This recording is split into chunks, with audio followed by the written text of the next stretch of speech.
네, 안녕하십니까. 오토다이리 오종원입니다. 토요타 캠리 하이브리드 준비했습니다. 토요타는 하이브리드 차종을 주력으로 밀고 있는 브랜드이기도 하죠. 토요타의 대표적인 중형 세단 캠리 하이브리드는 그래서 토요타의 대표 선수라고 해도 과언이 아닌 그런 차종입니다. TNGA 플랫폼, 저중심을 강조한 신형 모듈러 플랫폼 TNGA 플랫폼을 적용을 했고요. 2.5L 다이나믹 포스 엔진의 하이브리드 시스템을 접목을 해서 총 211마력의 힘을 내는 꽤 강력한 파워를 가진 모델이기도 합니다. 좀 더 하이브리드 모델이지만 좀 더 다이나믹해진 성능을 강조하고 있기도 한데요. 과연 어느 정도의 맛을 보여줄지 오늘 시승을 통해서 직접 느껴보도록 하겠습니다. 토요타 캠리 하이브리드입니다. 출발합니다. 네, 운전석 먼저 살펴보시죠. 자, 스티어링 휠 먼저 보시죠. 완전히 돌렸고요. 하나, 둘, 2.5회전 2.5회전 하고요. 아주 약간의 유격 느낄 수 있습니다. 중형 세단으로서 조금 타이트한 짧은 조향비라고 얘기할 수가 있겠죠. 되게 이 정도 사이즈라고 한다면 3회전 혹은 뭐 2.89회전에서 3회전 정도의 스티어링 조향비가 맞지 않을까 싶은데 그보다는 조금 타이트한 조향비를 보이고 있습니다. 계기판 먼저 살펴보시죠. 7인치 모니터로 계기판을 구성을 하고 있습니다. 좌측에 에코 게이지, 파워 게이지이고 오른쪽에 속도계가 배치되어 있고요. 가운데 여러 가지 정보 표시들을 할 수 있겠습니다. 자, 퓨얼 이코노미 볼 수 있고요. 그리고 드라이빙 어시스트 시스템, 오디오, 세이프티 시스템. 잠깐 보실까요? 에너지 모니터를 이렇게 볼 수가 있고요. 타이어 공기압 들어와 있습니다. 자, 스티어링 어시스트가 가능하죠. 차선 이탈 방지 장치에 스티어링 어시스트까지 들어와 있습니다. 강도, 그리고 스웨이 워닝, 스웨이 센시티비티 등의 기능을 선택을 할 수가 있는 겁니다. 자, 이런 정도의 기능들을 7인치 계기판을 통해서 파악할 수가 있습니다. 스티어링 휠 오른쪽에 토요타는 다이나믹 크루즈 컨트롤 시스템이라고 얘기하는데요. 우리가 흔히 일반적으로 알고 있는 어댑티브 크루즈 컨트롤입니다. 그 시스템을 조절할 수 있는 버튼들이 들어와 있죠. 레이드 크루즈 액티브, 차선 이탈 경고 장치죠. 이거를 또 활성화시킬 수가 있습니다. 요거는 차간거리는 3단계로 조절을 할 수가 있고요. 스티어링 휠 왼쪽에는 계기판 인포메이션을 선택할 수 있는 버튼, 그리고 전화기. 스티어링 휠인데 촉감이 상당히 괜찮아요. 손에 달라붙는 맛도 있고 상당히 부드럽고요. 자, 센터페이시아, 아주 이런 S자 라인을 그리면서 운전석과 조수석의 어떤 경계를 분명하게 USB 포트와 aux 단자 12V 120W짜리 전원구 들어와 있고요. 그리고 변속 레버 아래 드라이빙 모드 셀렉터죠. 주행 모드를 선택할 수 있는 버튼이 들어와 있습니다. 에코, 그리고 노멀, 스포츠. 이제 버튼 하나로 요거를 넘어가는 게 아니라 제각각의 기능을 가진 버튼 3개를 나열해 놓고 있습니다. 그래서 즉각적으로 원샷 원킬로 선택을 할 수가 있죠. 강제로 EV 모드를 활성화시킬 수가 있습니다. 단 배터리 상황이 허락하고 차의 주행 속도, 주행 여건이 허락하는 한도 안에서 그렇기는 한데요. 제한적이긴 하지만 전기차 모드를 이렇게 강제로 활성화할 수 있다는 건 상당히 매력적인 그 부분이 아닌가 싶습니다. 이를테면 아주 밤중에 아주 조용한 주택가를 지난다고 한다들지요. 연료가 거의 바닥이 날 때 조금이라도 더 전기차 배터리를 활용을 해서 움직이면서 연료를 아끼는 주행을 할 때 운전자가 전기차 주행이 필요하다고 판단할 때 강제로 전기차 모드를 강제할 수 있다라는 거죠. 운전자가 좀 더 적극적으로 EV 모드를 컨트롤할 수가 있는 겁니다. 그리고 좌우로 3단계로 조절할 수 있는 열선 시트 버튼이 들어와 있고요. 자, 8인치 모니터입니다. 8인치 모니터를 통해서 아주 많은 정보들을 또 얻을 수가 있습니다. 그냥 기본적으로 내비게이션 떠 있고 FM 그리고 동력 전달 경로가 보여지고 있죠. 일단 메뉴를 보면 내비게이션 목적지 오디오 전화기 앱은 미러링크를 사용을 할 수가 있겠습니다.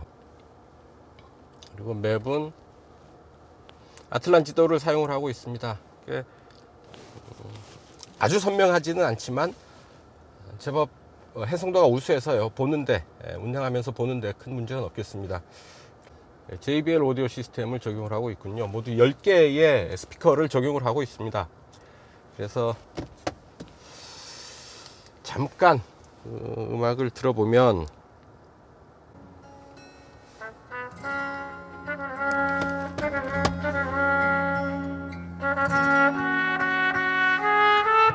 자, 이런 정도의 오디오 들을 수가 있는 거죠.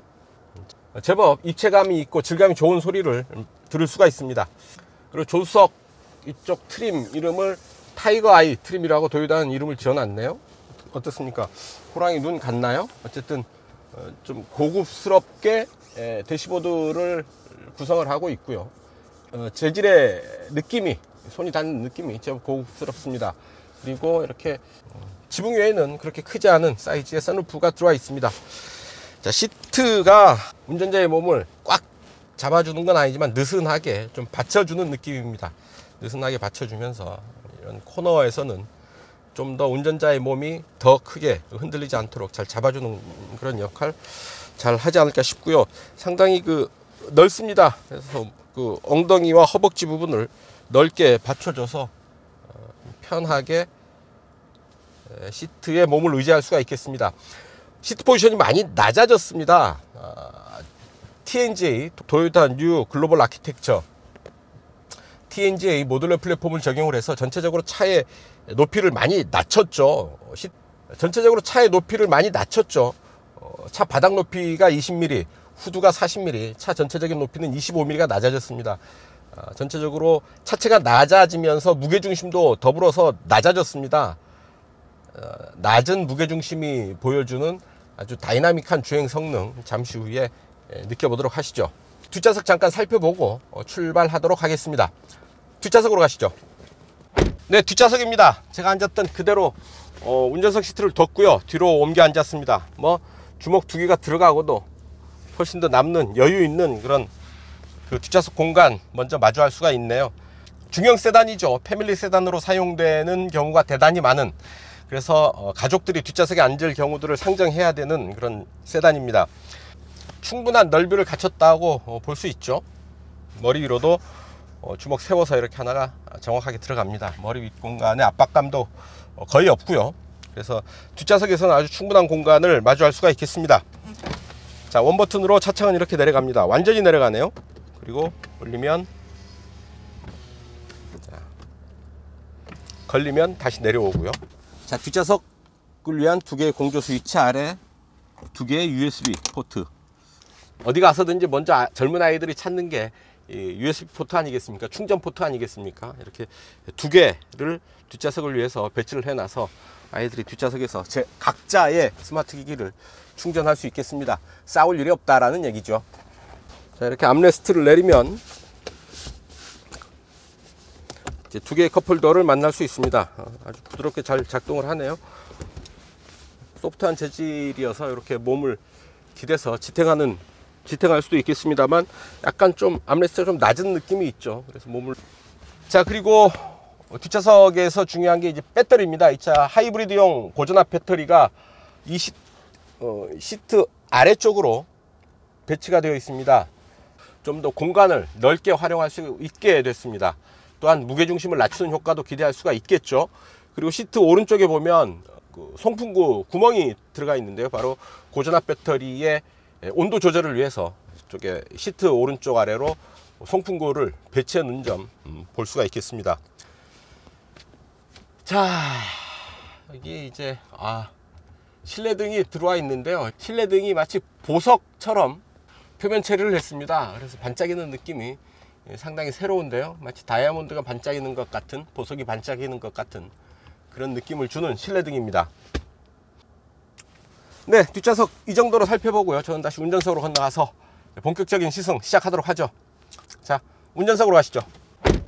자, 2.5 가솔린 엔진은 직분사와 포트 분사를 같이 병행합니다. 효율과 성능을 다 만족시키기 위한 도요타의 선택이죠.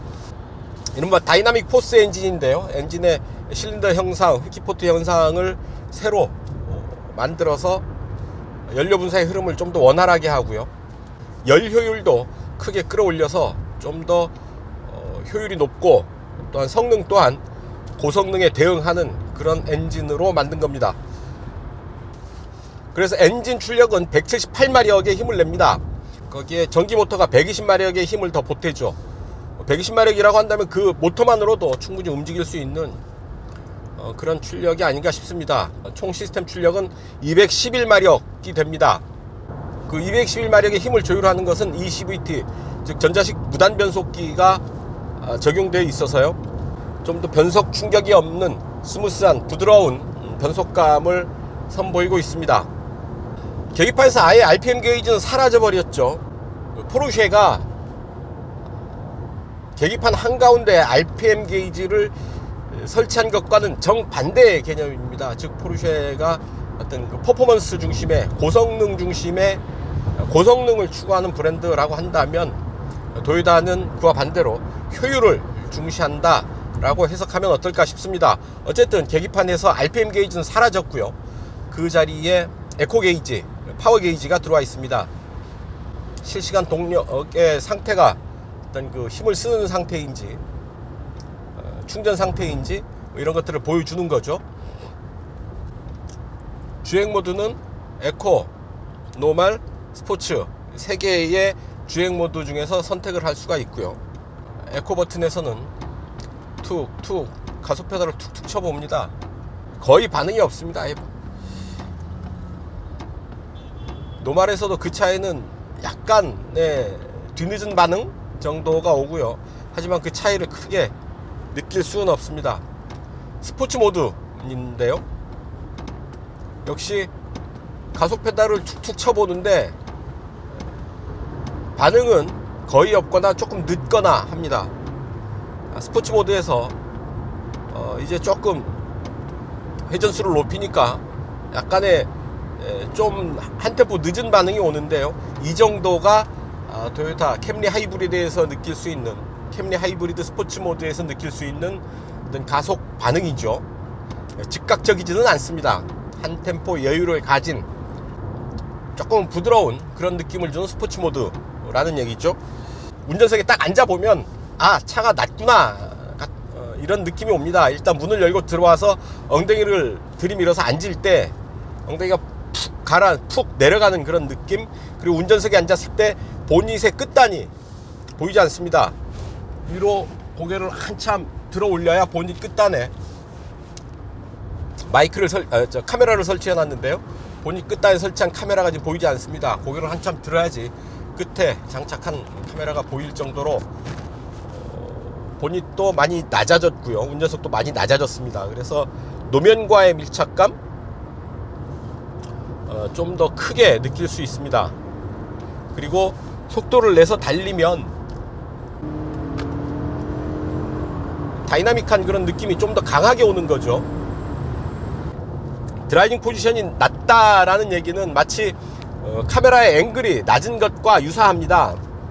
카메라 앵글을 높게 해서 달리는 것과 아주 노면에 가까이 밀착시켜서 달릴 때의 어떤 느낌의 차이는 크죠. 같은 속도에서라도 낮은 앵글에서 느끼는 속도감이 훨씬 더 큽니다. 그만큼 더 다이나믹한 느낌을 강하게 받을 수 있다라는 얘기죠. 하지만 무게중심이 낮음으로 해서 차체의 흔들림은 잘 잡을 수가 있죠. 특히 이 차 하이브리드용 고전압 배터리가 뒷좌석 시트 아래에 배치되어 있어서 무게중심을 딱 잡아주는 그런 효과까지 함께 발휘를 합니다. 그래서 속도를 좀 높여도 차체의 흔들림이 크지 않고 중심을 딱 잡아주는 안정된 자세를 보이고 있어서요, 훨씬 더 주행의 느낌은 다이나믹하게 다가오지만 차체의 흔들림은 상당히 안정된 그런 자세를, 그런 느낌을 전해주게 되는 겁니다. 차로 이탈 방지 장치는 조향에 어느 정도 개입을 합니다만 그렇게 아주 정확하게 확실하게 개입을 하는 것 같지는 않습니다. 차로를 밟으면서 안으로 차를 밀어주는 그런 느낌이 있는데요, 가끔씩은 차로를 놓치기도 하고요. 이렇게 차로에 걸치면서 조향에 개입하는 정도입니다. 아주 완성도 높은 정도는 아니고요, 운전자의 조향을 보조해주는 그런 개념으로 봐야 되겠습니다. 자꾸 핸들을 놓고 차로를 걸치니까 쉬었다 가라 라는 메시지가 뜨죠. 운전자가 운전에 주의 집중을 하지 못한다고 차가 판단을 하고 있는 겁니다. 자, 차선 이탈 경고, 다이나믹 레이더 크루즈 컨트롤, 긴급 제동 보조, 오토 하이빔, 이렇게 4개의 기능이 더해져서 토요타 세이프티 센스 기능을 구성하고 있는 겁니다. 토요타 세이프티 센스가 더해지면서 차체가 훨씬 더 안전해지는 면이 있고요. 또 하나는 운전이 좀 더 편해집니다. 차간 거리를 스스로 조절하고 차로 이탈도 막아주고 훨씬 더 편하게 차를 다룰 수가 있게 됩니다. 행여 아주 잠깐 뭔가 하나를 놓치더라도 차가 알아서 보완을 해주고요. 또한 필요하다면 긴급제동까지 실시를 하기 때문에 운전에 대한 부담을 조금은 덜 수 있지 않을까, 그런 생각을 해봅니다. 자, 시속 100km 정도의 속도인데요, 약간 바람 소리가 있고요, 노면에서의 자글거리는 소리 또 어느 정도는 들어옵니다. 아주 조용한 수준은 아니다 라는 얘기인데요, 미국 시장에서 특히 많은 사랑을 받는 아주 토요타의 대표적인 중형 세단이죠. 사양 편이 아주 과하지는 않지만 상당히 합리적으로 상품 구성을 했고요, 미국 사회 기준으로 미국의 중산층들의 입맛에 잘 맞춘 그런 상품 구성이라고 볼 수 있겠습니다. 하지만 이 차 이전 세대까지는 미국산이 왔는데 이번 8세대 모델서부터는 일본산은 메이드 인 재팬 제품이 국내로 들어오고 있습니다. 토요타의 글로벌 어떤 그 물량 공급 차원에서 일본산 물량을 한국에 배정했다라는 것이고요. 그렇지만 분명한 것, 캠리는 분명하게 미국 시장을 겨냥해서 만든 차라는 얘기입니다. 미국의 중산층들의 입맛에 딱 맞춘 그런 중형 세단이라는 얘기죠. 이 차에는 무릎 에어백을 더해서 모두 10개의 에어백이 있습니다. 그래서 TSS가 예방안전의 개념으로 작용을 한다고 한다면 이 10개의 에어백은 최후의 순간에 운전자를 포함해서 승객들을 보호해주는 그런 역할을 하게 될 텐데요. 자, 가속 페달을 끝까지 밟아도 킥다운 버튼은 작동하지 않습니다. 밋밋하게 끝까지 밟히는 거죠. 오르간식 페달을 적용을 하고 있고요. 토요타가 2010년인가요? 아주 가속 페달 문제로 홍역을 치렀죠. 그 후로 이 오르간식 가속 페달을 적용을 하고 있는데요, 괜찮은 것 같습니다. 페달과 바닥 사이에 뭐가 끼어들 틈새를 아예 원천 차단을 하고 있는 거죠. 엔진 소리가 그렇게 잘 튜닝된 엔진 사운드는 아닙니다만 그래도 제법 힘을 쓰면서 속도를 내주네요. 아주 빠른 속도로 치고 올라가고 있는데요, 바람 소리는 좀 커지고 있는데 뭐 거의 극한적인 속도인데요, 바람 소리가 좀 심하다 싶어서 봤더니 속도가 아주 빨랐습니다. 이제 노면의 굴곡을 부드럽게 타고 넘는 느낌이 참 좋습니다. 이렇게 충격을 좀 품어 안는 그런 느낌이네요. 강하게 맞받아치는 게 아니라 어느 정도 부드럽게 품어 안는 노면의 충격을 살짝 껴 안으면서 충격을 넘어가는 그런 느낌입니다. 조금 소프트하다, 조금 부드럽다, 조금 더 소프트하다 라는 느낌이 조금 더 강한 그런 서스펜션이 아닐까 싶습니다. 앞에 맥퍼슨 스트럿, 뒤에 W15 방식을 적용을 하고 있는데요, 유러피언 스타일의 좀 하드한 서스펜션이 아니라 역시 그 아메리칸 스타일을 잘 추종하고 있는 듯 싶습니다. 에어로다이나믹에 신경을 쓴 흔적을 곳곳에서 찾을 수 있는데요, 대표적인 부분이 에어로핀입니다. 여기 보면 여기도 A필러 끝에 사이드미러 사이에 에어로핀이 세팅되어 있고요, 리어 컨비네이션 측면에도 핀들을 이렇게 만들어 놨습니다. 아주 사소한 부분인 것 같지만 공기의 흐름을 미세하게 잡아주는 그런 효과를 기대할 수 있는 부분들이죠. 자, 타이어는 235R 18 사이즈의 타이어를 앞뒤로 장착하고 있습니다. 브리지스톤 타이어를 사용을 하고 있는데요, 상당히 노면의 그립을 잘 잡아주고 있고요. 특히 뒷타이어가 밖으로 살짝 돌출된 그런 느낌을 주죠. 좀 더 하이브리드 자동차지만 고성능의 이미지를 전하기 위한 의도적인 디자인이라고 볼 수가 있는 거죠. 자, 엔진 사운드 이 정도면 괜찮죠? 고속 코너링을 한번 해보도록 하겠습니다. 속도를 쭉 끌어올리고요, 코너에 진입합니다. 제동 턴. 속도가 좀 빠른가요? 잘 돌아갑니다. 타이어가 노면을 잘 붙들고 늘어지네요. 상당히 빠른 속도로 코너를 돌아 나가는데 타이어가 밀리지 않습니다. 타이어가 노면을 딱 붙들고 돌아 나갑니다. 그립을 끝까지 잃지 않고 있다라는 얘기죠. 그래서 이 차 XLE 트림입니다. 4,220만원에 판매가 되고요, 얼마 전에 LE 트림이 추가됐죠. 좀 더 낮은 가격을 책정을 해서 진입장벽을 좀 더 낮춘 거죠. 3,740만원에 LE 트림을 구매를 할 수가 있습니다. 4천만원 미만에서 도요타 캠리 하이브리드 모델을 선택을 할 수 있다라는 거죠. 상당히 매력적인 제안이 아닐까 싶은데요. 하이브리드 차에 대한 혜택이 몇 가지가 있죠. 최대 310만원까지 세금 혜택을 주고요, 혼잡 통행료 면제, 공영주차장 50% 할인, 여러가지 생활 속에서 소소하게 혜택을 받을 수가 있습니다.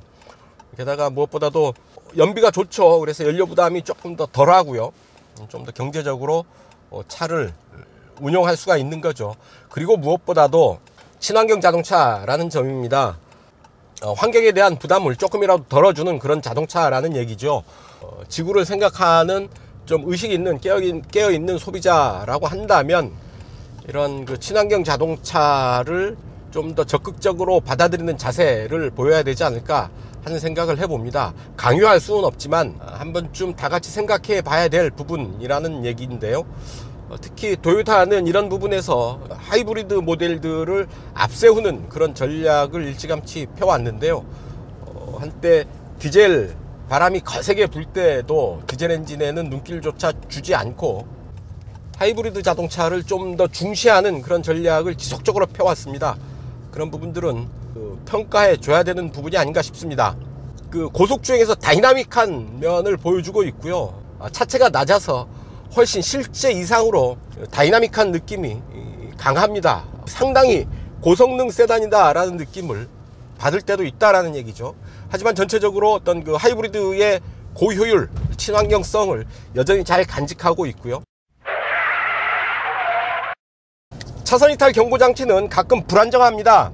굽어진 길을 갈 때는 왼쪽 오른쪽으로 차로를 자꾸 밟는 경우가 있고요, 차로 중앙을 좀 유지할 수 있도록 좀 더 완성도 높은 시스템으로 업그레이드를 했으면 합니다. 물론 어디까지나 운전 보조장치이기 때문에, 조향 보조장치이기 때문에 운전자가 조향을 하고 스티어링 어시스트는 운전자의 운전을 보조하는 개념으로 이해를 하면 큰 문제는 없겠지만, 그래도 자동차 전용 도로 정도에서는 좀 더 편하게, 좀 더 완성도 높은 수준을 기대하게 되니까 말이죠. 또 하나, 계기판은 영어 기반으로 되어 있습니다. 그리고 스페인, 불어, 아랍어까지도 적용이 되어 있는데 한글은 적용이 되어 있지 않네요. 좀 도요타 코리아가 하루속히 계기판에 한글 도입을 해 줬으면 하는 바람입니다. 스포츠 모드를 선택하고요, 변속 레버 수동 모드 S 모드로 다시 놨습니다. 다시 체크를 하죠. 개치기 온 갑니다. 하나 둘 셋.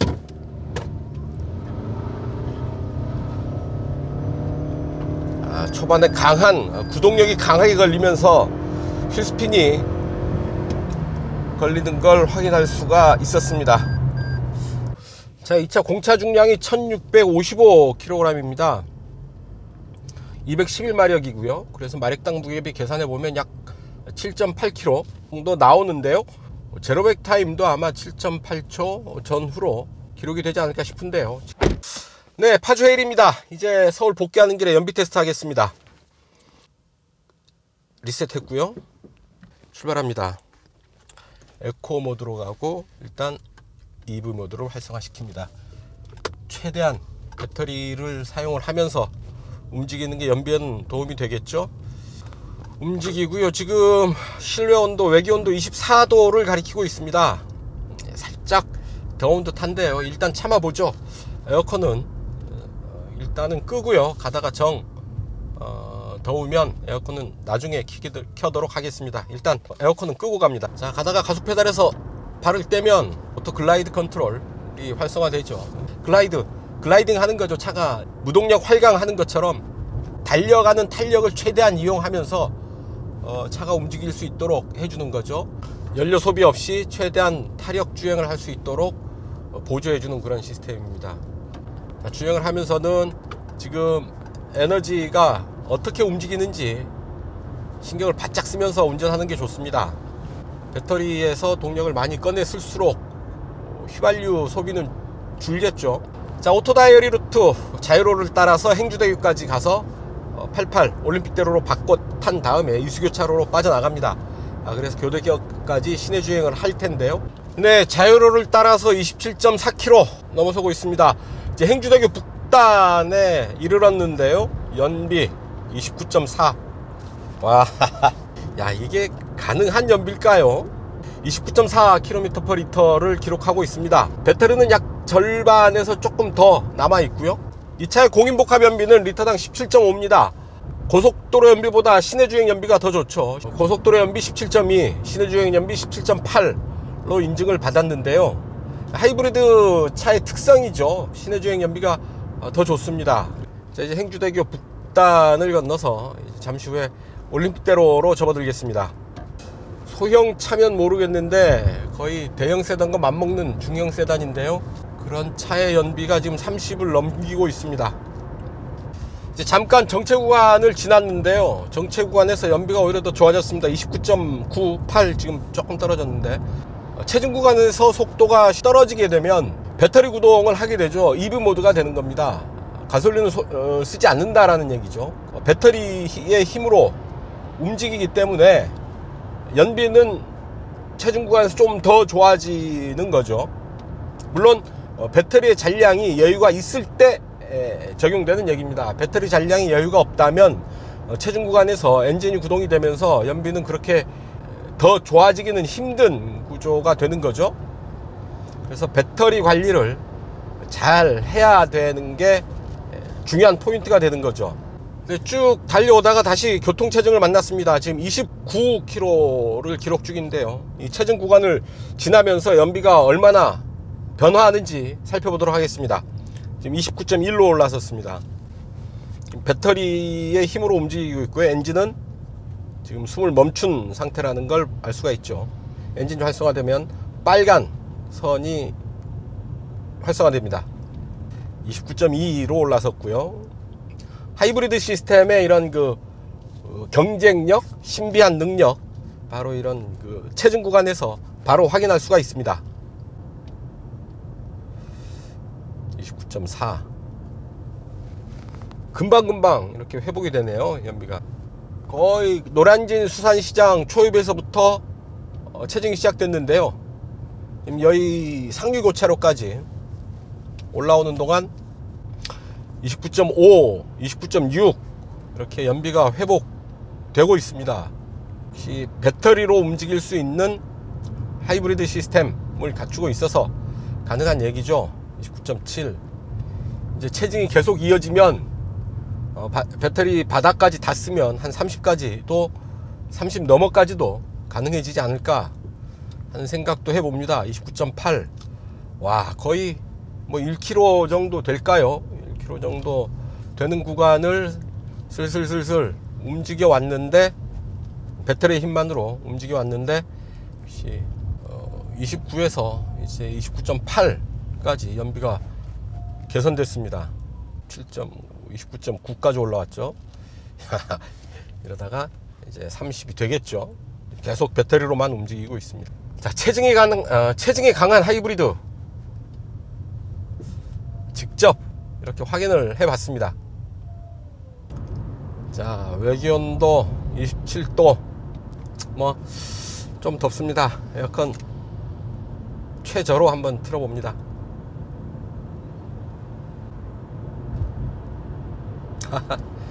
에어컨을 제일 약하게 틀었는데 연비는 30으로 올라섰습니다. 네, 이제 이수교차로 빠져나가는 순간입니다. 연비 29.8까지 올라왔네요. 자, 이제 자동차 전용도로 구간은 끝났고요. 이수교차로 방향으로 빠져나가서 시내 구간을 통과하겠습니다. 30 근처에서 계속 왔다 갔다 하고 있습니다. 배터리가 이제 절반 밑으로 떨어졌죠. 시내에서는 이 배터리를 다 써버려야 될 텐데요. 오르막, 고가차도 오르막을 올라서고요. 엑셀 오프, 오토글라이드 컨트롤이 활성화되면서 다시 내리막, 배터리로 쌓이는 동력. 아휴, 외기온도 28도까지 올라갔습니다. 벌써 여름이네요.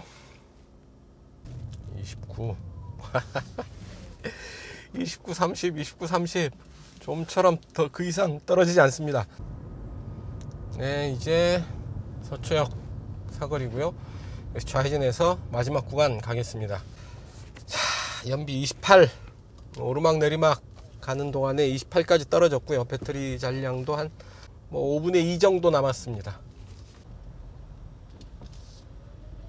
자, 교대역 내거리 이제 신호가 걸려서 멈춰 섰습니다.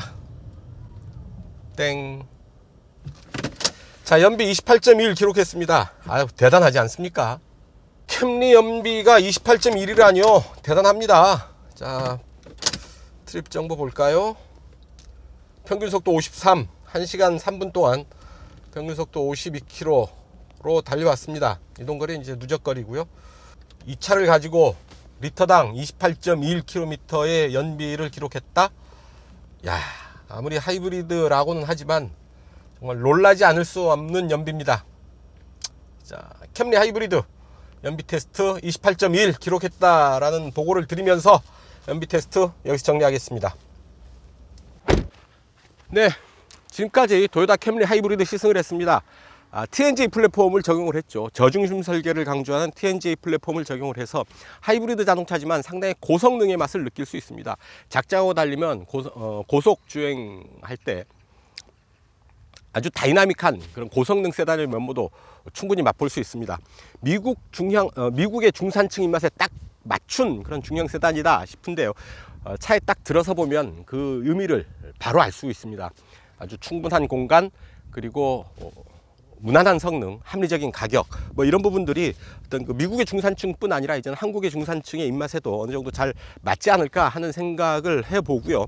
무엇보다도 하이브리드 자동차죠. 친환경 자동차입니다. 환경에 조금이라도 덜 해를 끼치는 자동차인 거죠. 어떤 그 친환경 자동차로서의 면모도 충분히 갖추고 있다라고 생각이 됩니다. 갈수록 이 자동차 산업에서 어떤 시대정신, 친환경 자동차 이런 부분, 환경에 덜 해를 끼치는, 환경을 보호해야 되는 그런 시대정신을 강조하게 되는데요. 소비자들의 현명한 소비가 또는 착한 소비가 갈수록 더 중요한 시대가 되어가고 있지 않나 싶습니다. 조금이라도 환경에 덜 해를 끼치는 친환경 자동차를 좀 더 관심과 애정을 갖고 지켜보고 가능하면 그런 차를 선택하는 그런 그 소비자들의 착한 행태, 착한 소비가 갈수록 더 중요해지는 시대가 되고 있는 거죠. 그런 시대 정신에 충분히 잘 부응하는 그런 세단 캠리 하이브리드가 아니었나 싶습니다. 오늘 시승은 여기까지입니다. 지금까지 저는 오토다이어리 오종훈이었습니다. 감사합니다.